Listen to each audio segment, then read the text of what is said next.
우리 함께 앞뒤 좌우에 계신 분들과 사랑합니다, 축복합니다 인사하며 시작하겠습니다. 사랑합니다, 축복합니다. 네, 어버이 주일을 맞이해서 이렇게 함께 하나님 말씀 나누게 되어 참으로 영광스럽고 그리고 감사하게 생각합니다. 오늘 말씀을 준비하면서 사무엘상 말씀을 묵상을 해보았는데요.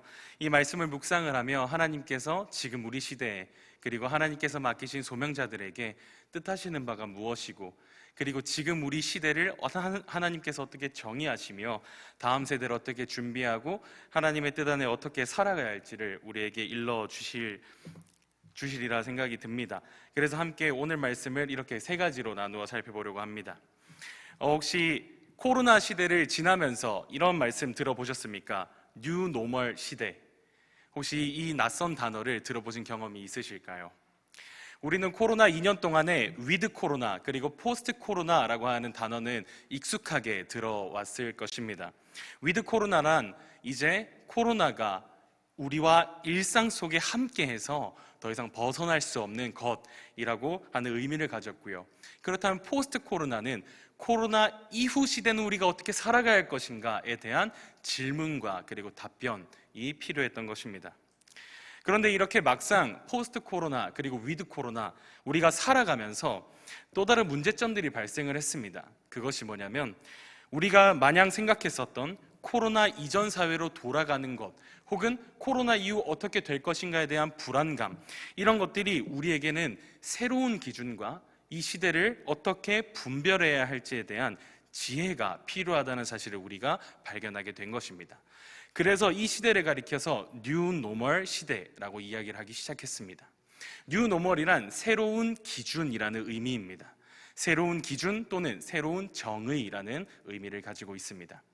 많은 경제학자들과 그리고 미래학자들은 지금이 뉴 노멀 시대로서 코로나 이후에 우리가 어떻게 살아야 하는지 그리고 어떻게 살아갈 것인지에 대한 새로운 정의 그리고 새로운 기준이 필요한 시대가 도래했다라고 이야기를 하고 있습니다. 이렇게 우리는 뉴 노멀 시대를 살아가면서 한 번도 경험해보지 못했던 팬데믹 상황에 어떻게 맞서야 하며 그리고 어떻게 적응해 가야 하며 이렇게 살아가야 하는지에 대한 질문과 답변이 우리 삶에서는 필수로 나타나게 되었습니다. 그렇다면 우리는 왜 이렇게 시대에 대한 정의 그리고 우리가 어느 곳에 서 있는가에 대한 질문이 끊임없이 솟아나는 것일까요? 그것은 바로 내가 잘 살고 있는가, 그렇지 않는가에 대한 해답이 필요하기 때문입니다. 그래서 우리는 다양한 단어 그리고 다양한 시도로서 이 시대를 정의하려 하고 지금의 삶을 우리가 살펴보려고 노력을 합니다. 하지만 이런 뉴 노멀 시대 그리고 이전의 포스트 코로나 혹은 위드 코로나, 이런 모든 시대들이 가지고 있었던 한계가 무엇이냐면요, 그것은 바로 우리의 앞날은 그 누구도 확정적이게 대답해 줄 수 없다라는 것입니다. 오늘 사무엘상 말씀을 통해서 우리와 동일하게 새로운 기준이 필요했고 그리고 새로운 정의가 필요했었던 한 시대를 우리가 발견하게 됩니다. 그것은 바로 사무엘이 태어났던 시대이죠. 사무엘상 말씀은 사사기를 배경으로 하고 있습니다. 사사기서의 핵심적인 내용은 우리가 너무나도 잘 알고 있는 핵심입니다. 그것은 바로 그 시대에 왕이 없으므로 각기 소견에 오른 대로 행하였더라 입니다. 기준이 무너진 시대였습니다. 본인들이 어떻게 살아가고 있는지, 앞으로 어떻게 살아가야 할지를 스스로 판단했고 스스로 결정했으며 이것에 대한 그 누구의 정의와 그 누구의 판단조차 거부했던 시대가 바로 사사기였다는 것입니다. 그런데 이 사사기 시대 동안에 하나님께서는 긴 시간 침묵으로 일관하셨습니다. 마치 하나님께서 이스라엘 백성들과 함께하지 않는 것과 같은 태도를 보이시면서 그들을 향해 침묵하고 계셨죠. 하지만 이스라엘 백성들에게는 하나님께서 주시는 은혜가 여전히 있었지만 이들은 소견에 오른 대로 행하고 있었기 때문에 이것이 하나님의 은혜인지 이것이 하나님의 뜻인지조차 분별하지 못하고 살아가고 있었습니다. 그런 시대 가운데 하나님께서는 사무엘이라고 하는 한 사람을 등장시키게 됩니다. 우리가 살펴보고 있는 이 사무엘상 말씀은 익히 잘 아는 바와 같이 사무엘의 탄생에서부터 시작을 합니다. 그런데 사무엘서 이야기를 쭉 읽어 나가다 보면 사실 사무엘에 대한 이야기가 지배적이기보다는 사무엘을 통해 두 번째로 이스라엘 왕으로 세워진 다윗에 대한 이야기가 훨씬 지배적으로 등장하고 있음을 우리는 알 수 있습니다. 그렇다면 성경의 저자, 그리고 우리는 사무엘서라는 이름이 아니라 다윗서라고 부르는 게 훨씬 타당하다라고 생각할 수 있지 않을까요? 하지만 하나님께서는 성경 기자를 통해 이 말씀을 사무엘서라고 이름을 지어 주셨습니다. 그 이유가 무엇이냐면 암흑과 같았던 사사기 시대 동안에 이스라엘 백성들은 하나님과 지도자에게 왕을 요구하기 시작했습니다. 하지만 하나님께서는 사무엘상 1장과 그리고 사무엘서의 마지막인 24장을 통해서 한 가지 목적을 드러내고 계십니다.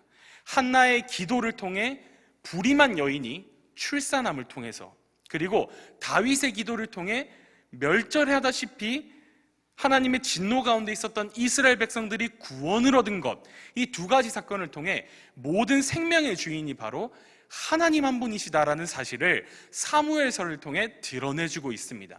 그렇기 때문에 사무엘서가 집중하고 있는 것은 하나님께서 세우신 거룩한 왕조이기보다 하나님께서 영원히 함께 하시겠다라고 말씀을 하셨던 다윗의 왕가 이야기보다 훨씬 집중하고 계시는 것은 하나님이 세운 선지자로서 말씀에 따라 가르치고 말씀에 따라 회복시키는 이 신정 정치의 핵심을 사무엘상 그리고 하에 녹여놓았기 때문에 이름을 사무엘서라고 명명하고 있는 것이죠. 그렇기 때문에 사무엘서의 말씀의 핵심은 하나님이십니다. 우리 눈에 비춰진 것은 수많은 사람들의 이야기와 수많은 사람들의 이야기 속에 펼쳐진 하나님의 역사함이 눈에 띄게 나타나겠지만 성경 기자를 통해 하나님이 알려주고 싶으셨던 사실은 이 모든 사람들을 통해 하나님이 유일한 구원자이심을, 그리고 하나님이 우리의 생명의 주인이시라는 사실을 드러내고 싶으신 것이죠. 그렇기 때문에 오늘 이 3장 말씀을 통해 하나님께서 생명의 주인으로서 오늘날 우리에게 원하시는 것이 무엇인지를 살펴보려고 합니다. 먼저 19절 말씀입니다. 19절에 이렇게 기록이 되어 있습니다. 사무엘이 자라매 여호와께서 그와 함께 계셔서 그의 말이 하나도 땅에 떨어지지 않게 하시니 라고 기록하고 있습니다. 사무엘은 우리가 익히 알다시피요, 불임한 여인에게서 태어났습니다. 자녀를 출산하지 못하는 여인에게서 태어났죠. 하나님께서는 놀라운 기적과 역사로서 사무엘을 이 땅에 출생하도록 하셨습니다. 그런데 이 사무엘이 자라면서 하나님을 사랑하고 하나님께 귀하게 쓰임받는 사람으로 하나님은 세워가시기 시작을 합니다. 그 일 중에 이 사무엘에 대한 배경이 되는 것은 사무엘상 3장 1절부터 3절 말씀이 되겠습니다. 1절입니다. 아이 사무엘이 엘리 앞에서 여호와를 섬길 때에는 여호와의 말씀이 희귀하여 이상이 흔히 보이지 않았더라. 엘리의 눈이 점점 어두워가서 잘 보지 못하는 그때에 그가 자기 처소에 누웠고 라고 기록하고 있습니다. 사무엘이 자라온 배경은 바로 하나님께서 기록해 주셨던 것처럼 엘리의 눈이 점점 어두워지고 있었던 때였습니다. 그런데 엘리의 눈이 점점 어두워지고 있는 것이 왜 사무엘의 배경이 되느냐라는 질문을 우리는 할 수 있을 것입니다.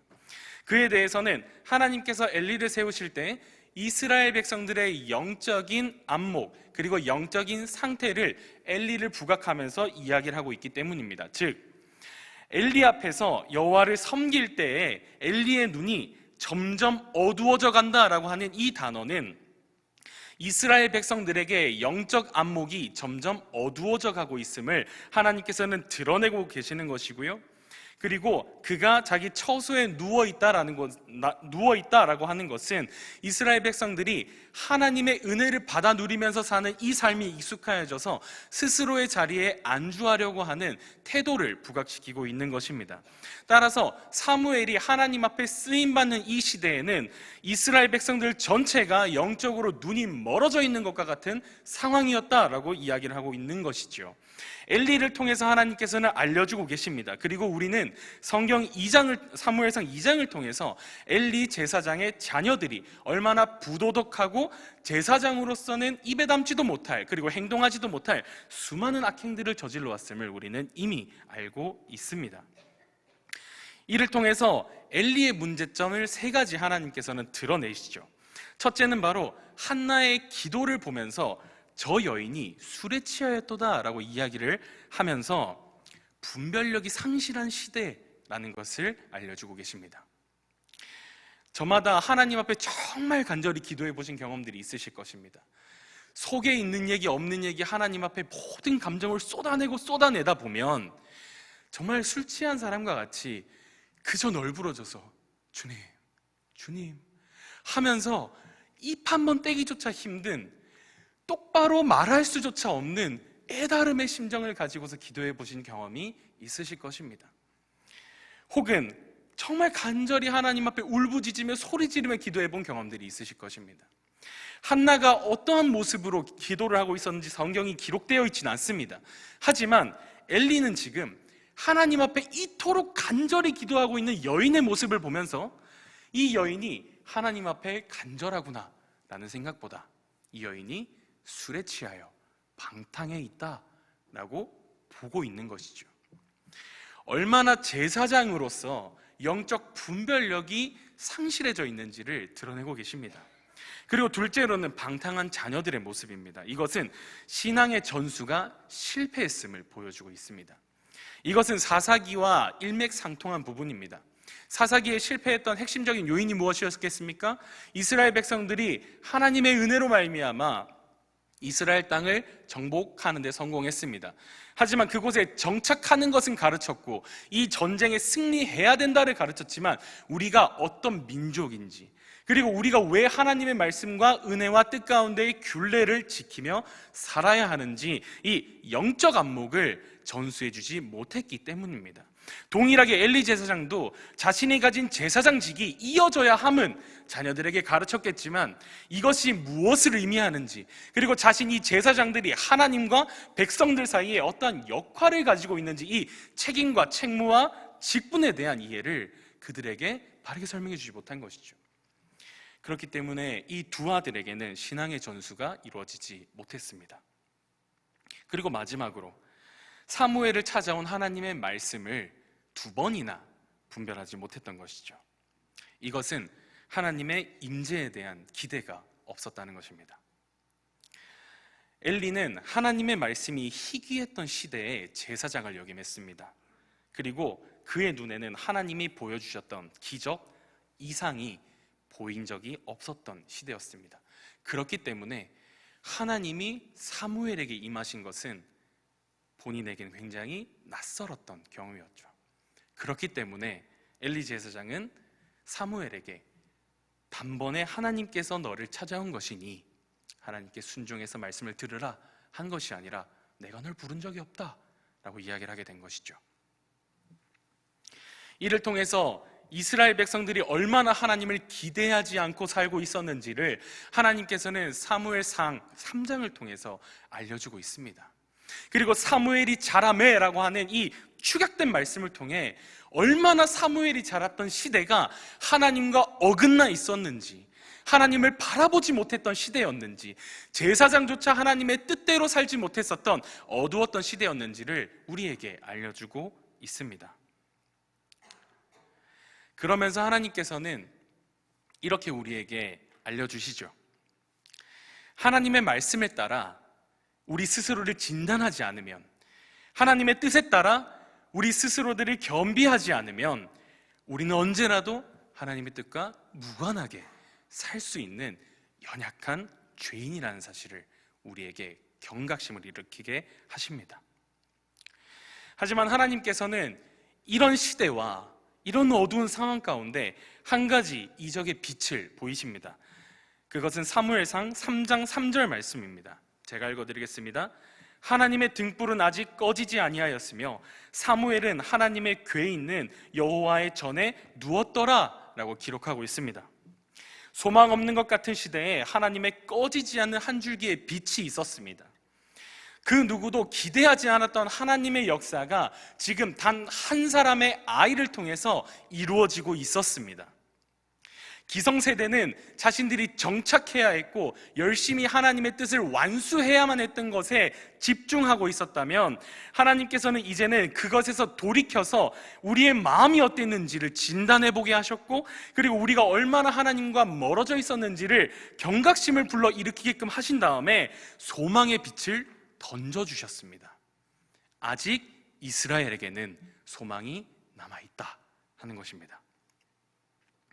그리고서 이렇게 기록합니다. 사무엘은 하나님의 궤에 있는 여호와의 전 안에 누웠더니. 그 누구도 하나님의 궤를 집중하지 않았던 시대에, 그 누구도 하나님의 말씀을 자기 삶의 기준으로 삼지 않았던 시대에, 사무엘은 하나님의 말씀을 자신의 기준뿐만 아니라 자신이 누울 곳, 자신이 가장 편안하게 있을 곳으로 선택했습니다. 하나님께서는 이 어린 사무엘을 통해서 이스라엘에 여전히 구원의 빛이, 구원의 소망이 있음을 알려주고 있습니다. 바라기는 하나님께서 이 말씀을 우리에게 동일하게 해주셨으면 좋겠습니다. 그래서 제 식대로 한번 표현을 해보자면 이렇습니다. 하나님의 등불은 승동교회에 아직 꺼지지 아니하였으며, 승동교회는 하나님의 궤에 있는 하나님의 말씀 안에 편안히 거하였더니 라고 저는 재해석하고 싶습니다. 우리에게서 하나님의 말씀이 끊어진다면, 더 이상 하나님의 말씀이 우리의 기준이 되지 않는다면 우리가 어느 곳에서 평안함을 누릴 수가 있겠습니까? 우리가 어느 곳에서 구원받은 자로서의 재확인과 재확신이 이루어질 수 있겠습니까? 그러기 위해 우리가 겸비해야 할 것은 보다 더 좋은 시설, 보다 더 아름다운 공간을 채우는 것이 목적으로 하는 것이 아니라 우리 마음을 끊임없이 하나님께로 이루어감을, 그리고 하나님의 뜻이 온전히 우리 교회에 이루어지는 것을 위하여 기도하고 소망하며 하나님의 뜻이 등불처럼 꺼지지 않았다 하는 믿음으로 우리가 나아가야 할 것입니다. 그리고 둘째는 다음 세대를 세워간다 하는 것입니다. 20절입니다. 단에서부터 브엘세바까지 온 이스라엘이 사무엘은 여호와의 선지자로 세우심을 입은 줄로 알았더라. 단에서부터 브엘세바라고 하는 것은 이스라엘의 영토 가장 끝부터 가장 아래까지를 의미합니다. 즉 자라난 하나님의 뜻과 하나님의 말씀 안에 자라난 이 사무엘이 하나님의 뜻 안에서 온전히 회복되고 세워지자 나라의 끝에서부터 끝에까지 하나님의 말씀을 전하고 다니기 시작을 한 것입니다. 그리고 이 시대를 가리켜서 소망 없는 시대라 말을 하는 것이 아니라 우리가 지금까지 왜 소망이 없게 살았느냐를 지적을 하면서 더 이상 소망이 없다가 아니라 우리에게 소망이 회복되어야 한다를 가르치기 시작한 것이죠. 소망이 없는 것이 아닙니다. 우리의 안목이 어두워졌기 때문에 하나님의 뜻을 집중하지 못한 것이죠. 그래서 이스라엘 백성들을 향해서 사무엘은 하나님의 말씀을 전하기 시작했습니다. 무너져 있던 하나님의 말씀을 세우기 시작했습니다. 그 누구도 기대하지 않았던 하나님의 뜻을 전하기 시작했습니다. 그러자 단에서부터 브엘세바까지 온 이스라엘이 사무엘은 여호와의 선지자로 세우심을 입은 줄 알았더라 고백하기 시작합니다. 이것은 단순히 사무엘이 인기가 높아졌다, 인지도가 상승했다 정도의 이야기가 아닙니다. 하나님과 전혀 무관하게 살았던 이스라엘 백성들의 귀와 마음에 하나님의 음성이 들리기 시작했다는 것입니다. 사무엘을 통해서 하나님이 우리에게 말씀하시는구나.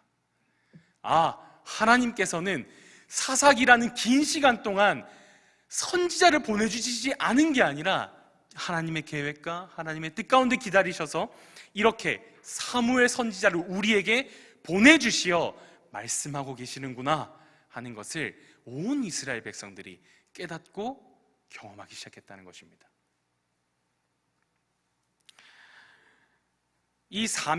이런 사명을 받은 사무엘에게는 사무엘상 3장 15절에서부터 18절에 이르는 한 가지 뼈아픈 일도 있었습니다.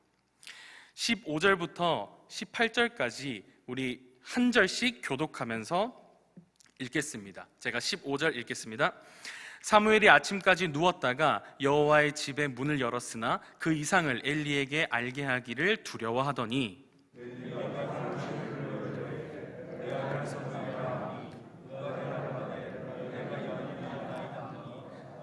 이르되 내게 무엇을 말씀하셨느냐 청하노니 내게 숨기지 말라. 내게 말씀하신 모든 것을 하나라도 숨기면 하나님이 내게 벌을 내리시고 또 내리시기를 원하노라 하는지라. 사무엘이 그것을 그에게 자세히 말하고 조금도 숨기지 아니하니 그가 이르되 이는 여호와이시니 선하신 대로 하실 것이니라 하니라. 아멘. 사무엘이 단에서부터 브엘세바에 이르기까지 하나님의 말씀을 전하고 다닌 것은 단 하루, 단 한순간으로 이루어진 것이 아닙니다. 저는 아직 결혼을 하지 않아서 자녀를 양육해 본 일이 없지만 우리 성도님들께서는 자녀를 양육하면서 많이 경험해 보셨을 것입니다. 단 한 번의 말, 단 한 번의 행동으로 자녀의 모든 문제가 해결이 되었습니까? 그렇지 않으시죠? 마찬가지로 하나님께서는 이스라엘 백성들에게 단 한 번, 단 하나의 사건으로 변화를 일으키시진 않으셨습니다. 사무엘에게만 보더라도 점진적으로 하나님께서는 그의 마음을 그리고 그의 삶을 준비시켰습니다. 3장 15절에서 18절까지 말씀은 하나님께서 사무엘을 찾아오신 후 엘리 제사장이 사무엘에게 나아가서 하나님이 무엇이라 말씀하시더냐 질문하는 장면으로 기록이 되어 있습니다. 그런데 이 이야기를 듣는 사무엘 마음이 굉장히 힘들었습니다. 그 이유가 무엇이냐면 3장 14절에 하나님께서 이렇게 말씀하셨거든요. 그러므로 내가 엘리의 집에 대하여 맹세하기를 엘리의 집의 죄악은 제물로나 예물로나 영원히 속죄함을 받지 못하리라 하였노라 하셨더라. 이 말을 전해야 합니다. 엘리가 지금 하나님께서 너에게 했던 말을 나에게 하나도 빠짐없이 이야기를 해주렴이라고 이야기를 하는데 이 말을 듣는 사무엘의 마음이 어떻겠습니까? 사무엘은 지난 밤에 하나님께서 자신을 세우실 것과 이스라엘을 회복하실 것 그리고 엘리의 집을 멸하시겠다는 말씀을 들었습니다. 그런데 이 이야기를 지금 엘리에게 해야 하는 것이죠. 하나님께서는 엘리의 모습과 사무엘의 모습을 대조하시는데 지금 이 본문에서 한 가지 사실을 뚜렷하게 대조시키고 있습니다. 그것이 무엇이냐면 엘리는 눈이 어두워 하나님의 뜻과 멀어진 삶을 살았으나 사무엘은 그렇지 않다는 것입니다. 첫째로 사무엘은 늘 겸손하고 성실하고 충성스러운 사람이었습니다. 순종형 사람이었습니다.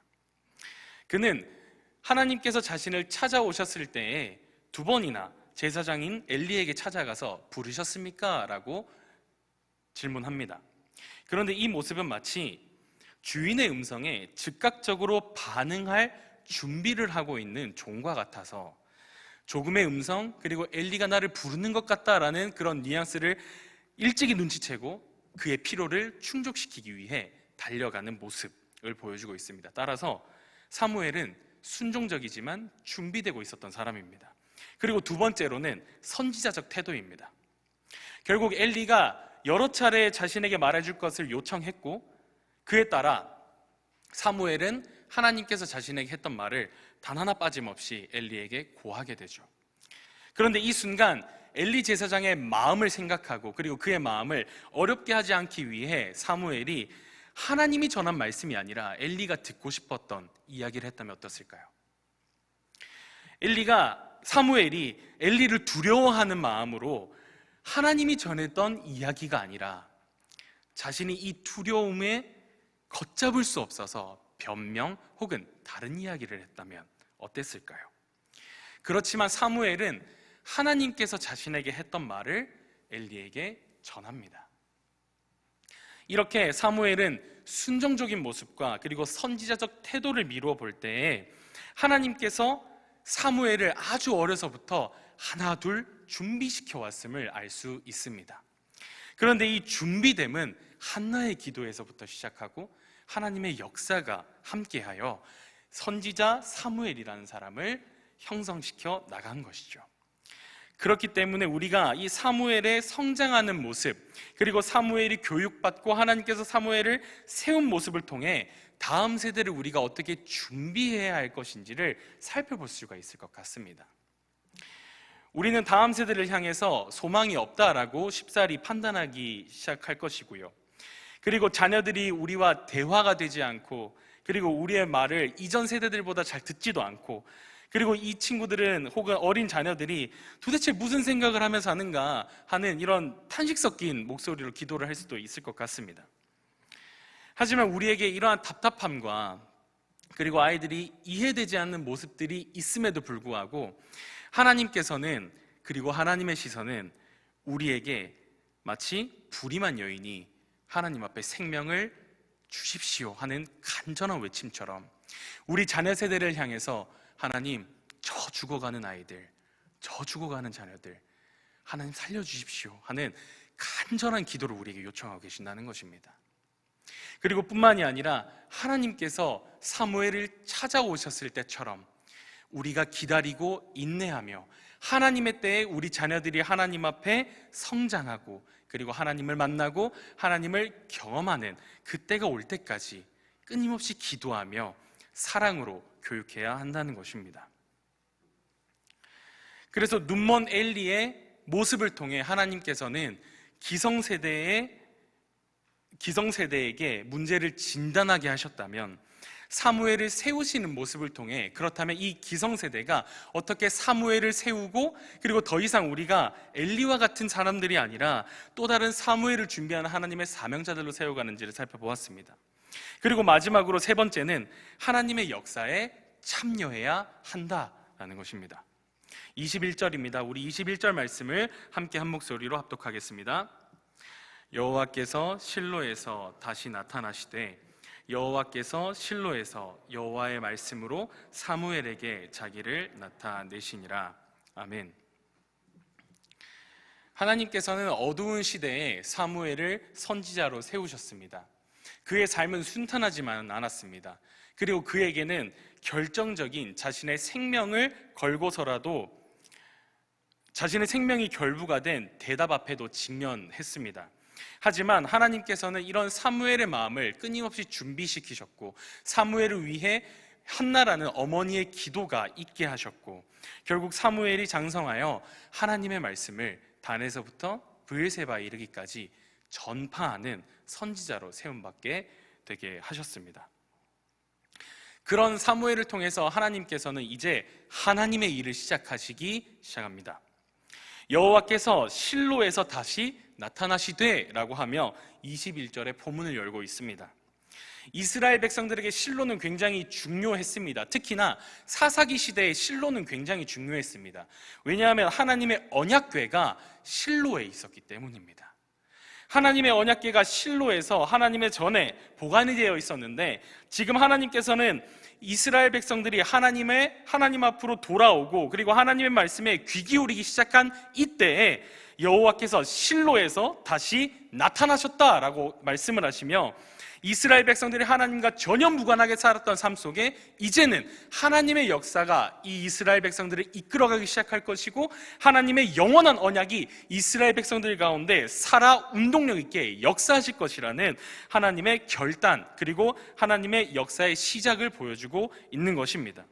우리는 때때로 많이 불안하고 그리고 두려워할 때가 많습니다. 하나님께서 정말 우리에게 역사하실 것인가? 정말 하나님께서 우리를 통해 하나님의 나라를, 그리고 하나님의 일들을 이루어 가실 것인가? 수많이 궁금하고 그리고 두려워하기도 하고 염려할 때가 많습니다. 하지만 어디까지나 이것은 우리의 안목과 우리의 눈에 비춰진 현실에 불과할 것입니다. 하나님께서는 단 한 번도 하나님의 소망을 우리에게서 멀리 하신 적이 없었습니다. 하지만 우리 눈에 비춰진 상황이 우리에게 소망을 앗아갔고, 우리 마음 가운데 죄악됨이 소망을 멀리하게 했으며, 사탄의 시험과 유혹들이 우리에게 소망이 없다라고 속삭였습니다. 그런 가운데에서 우리가 바라보아야 할 것은 우리의 문제가 아니라 실로일 줄로 믿습니다.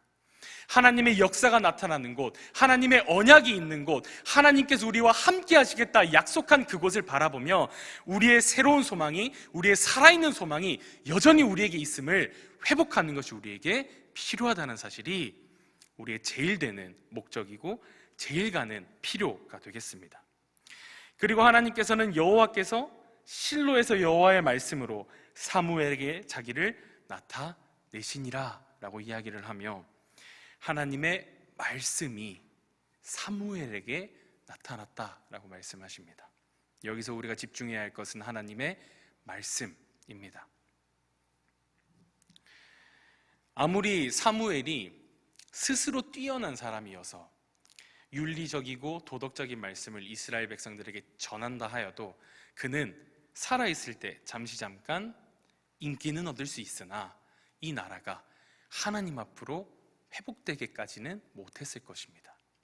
하지만 사무엘의 입술에서 전해지는 이 모든 말들은 자신의 판단 혹은 자신의 생각, 자신의 이념, 가치가 아닌 하나님의 말씀이었기 때문에 하나님께서는 이스라엘 백성들에게 다시 나타나셨고 하나님의 소망을 드러내셨고 이스라엘 백성들에게 자신이 이스라엘을 지키실 구원자라는 사실을 알려주기 시작한 것입니다. 무너진 이스라엘의 말씀이 다시 세워졌습니다. 오직 말씀만이 무너진 이스라엘을 다시 일으켜 세울 수 있습니다. 무너진 세대에 오직 하나님의 말씀만이 이 백성들을 세우고 다시금 회복하게 하실 것입니다. 그렇기 때문에 우리가 먼저 말씀으로 준비되어야 할 것입니다. 우리가 먼저 하나님 말씀 앞에 회복되어야 할 것입니다.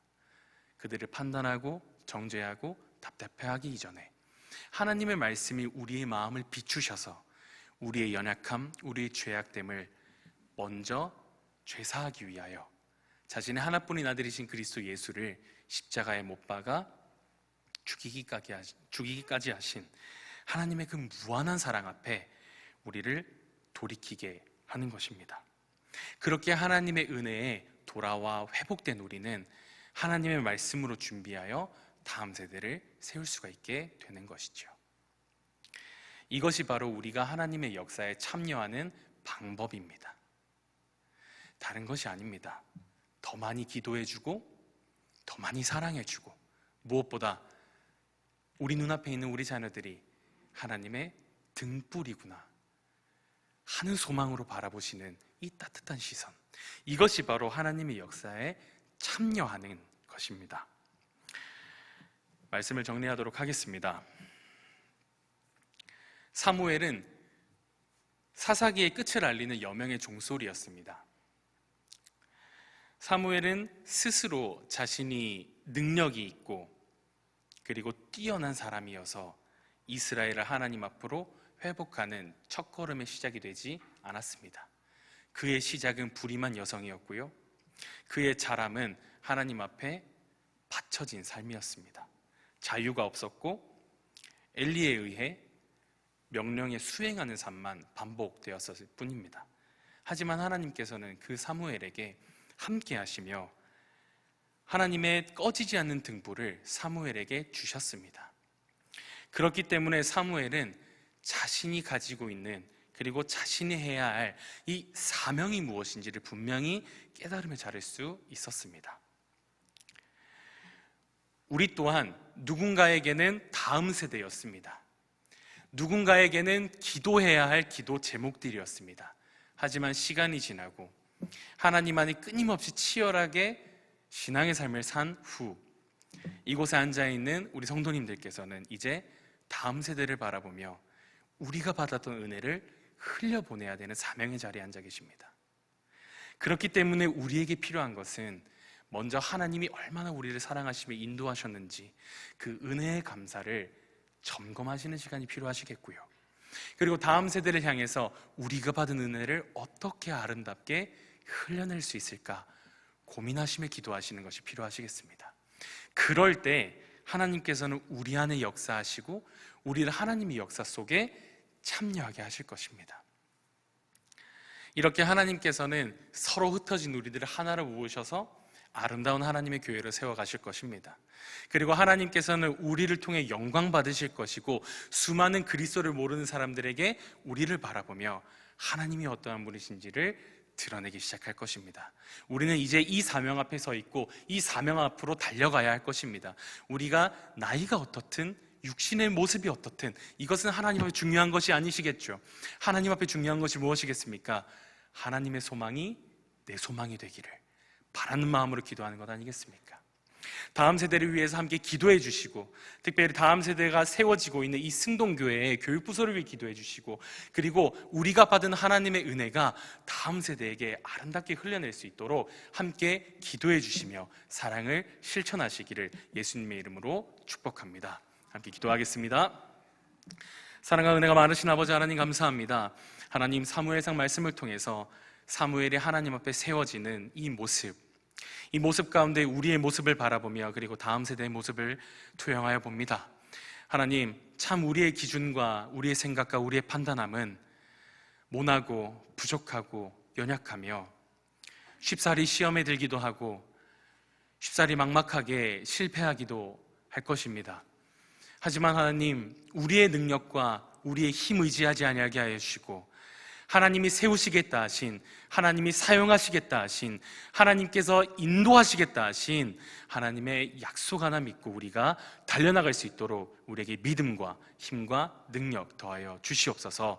하나님, 우리를 통하여서 세우실 다음 세대를 기대하게 하여 주시고, 우리를 통하여 하나님의 나라가 아름답게 열매 맺혀지기를 하나님 우리와 함께하여 주시고 우리에게 소망을 더딥혀 주시옵소서. 사랑이 많으신 예수 그리스도의 이름으로 감사드리며 기도합니다. 아멘.